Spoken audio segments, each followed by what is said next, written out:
Hitman merupakan film terbaru karya Anggi Umbara yang sebelumnya sukses menggarap film Jin Juni 2023 dan Hanzab 2023. Menghadirkan aktor multitalent tanah air sebagai pemeran utama yakni Vino G. Bastian. Hitman juga dibintangi oleh Anggika Bolsterli, Bima Azriel, Abdur Arsyad dan Brisya Jody.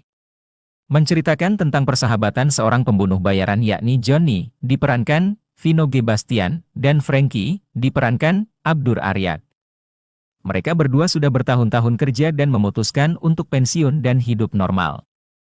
Namun, bos mereka menyuruh untuk melaksanakan tugas terakhir sebelum mereka pensiun. Hitman hadir dengan skene action dan komedi yang cukup menghibur. Meski pada beberapa adegan yang memperlihatkan efek CGI pada film Hitman ini terkesan agak kasar. Dengan menyelipkan beberapa dialog komedi, film Hitman lumayan bisa menghibur di tengah adegan-adegan yang menegangkan. Setup yang disusun di setiap adegan sepanjang film, membuat Hitman cukup layak untuk ditonton. Selain tentang kisah mereka berdua, film ini juga membahas bagaimana hubungan Johnny dengan Sarah, yang diperankan Anggika Bolsterli, yang sebelumnya sempat dekat kemudian menjauh karena berbagai alasan. Lalu juga hubungan Frankie dengan adik Johnny, Mercy, diperankan Brisya Jody, yang berusaha ia sembunyikan dari sahabatnya tersebut. Dengan mengusung tema aksi dan komedi, sutradara Anggi Umbara cenderung berhasil menyampaikannya dengan baik. Porsi antara momen aksi yang berbalut komedi dalam Hitman pun cukup tepat guna dan tidak saling menginjak satu sama lain. Peran Vino G. Bastian yang sejak awal terlihat cool pun cocok ketika harus memainkan sedikit komedi, mungkin terbawa perannya ketika memainkan sosok kasino di Warkop DKI Reborn. Begitu juga dengan Abdur yang humoris tetapi cukup keren ketika harus menjadi cool. Secara cerita, film ini terlihat berusaha untuk mencakup banyak aspek, termasuk latar belakang tiap karakternya. Namun, karena plot yang begitu cepat membuat latar belakang dari beberapa karakter cenderung misterius. Ini sangat wajar mengingat ini adalah film pertama. Dan tidak menutup kemungkinan akan ada sequel dari filmnya. Dengan adegan pada skene terakhir memperlihatkan Mercy dan Frankie sekilas sebagai pembunuh bayaran, tentu ini membuka jalan untuk hadirnya sequel. Begitu juga dengan Sarah yang hidup bahagia dengan anaknya. Kemungkinan hadirnya sequel pun mungkin bisa berfokus pada dua cerita ini untuk pengembangannya. Jika dilihat dari sisi aksi, film ini akan banyak menyuguhkan kepada penontonnya aksi-aksi yang begitu apik, keren, dan cukup brutal dari Vino Bastian dan Abdur Arsyad.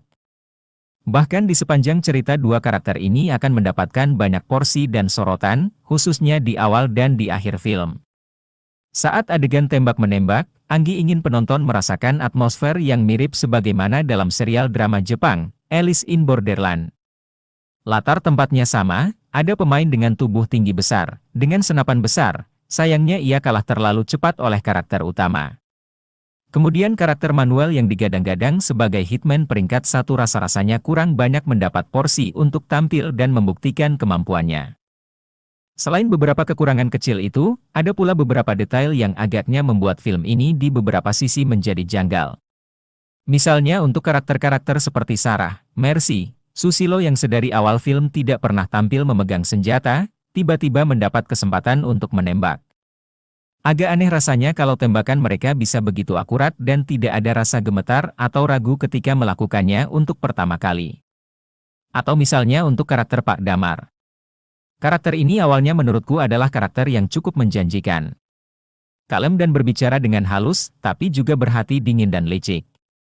Ini adalah karakter yang cukup menakutkan dan berharap di akhir film akan ditunjukkan bagaimana kebengisan dan kelicikannya. Akan tetapi sayangnya sampai akhir film pun karakter ini tidak dimaksimalkan dengan baik. Ia rasanya terlalu gegabah dalam bertindak dan begitu mudah untuk disingkirkan. Untuk sisi komedinya juga tidak kalah bagus. Khususnya untuk penampilan Vino dan Abdur, baik dalam situasi komedi, maupun dalam interaksi antar keduanya yang sangat kocak sedari awal sampai pertengahan film. Meski untuk aksi dan komedinya cukup bagus, tapi sayang tidak untuk dramanya.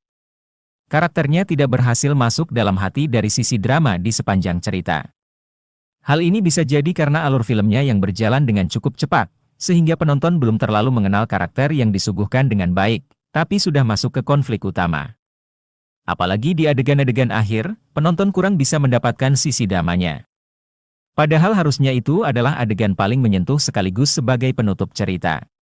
Salah satu hal menarik dari film ini, barangkali terletak pada post-credit scene yang ditampilkan, yang justru menimbulkan rasa ngeri dan disturbing layaknya menonton film horor, tapi juga terasa menarik di saat yang sama. Mungkin akan cukup seru kalau dibuat sebagai series, sehingga penonton bisa diajak untuk mengeksplor lebih dalam bagaimana kehidupan para hitman tersebut. Secara keseluruhan, ini tetaplah film yang bagus untuk dinikmati.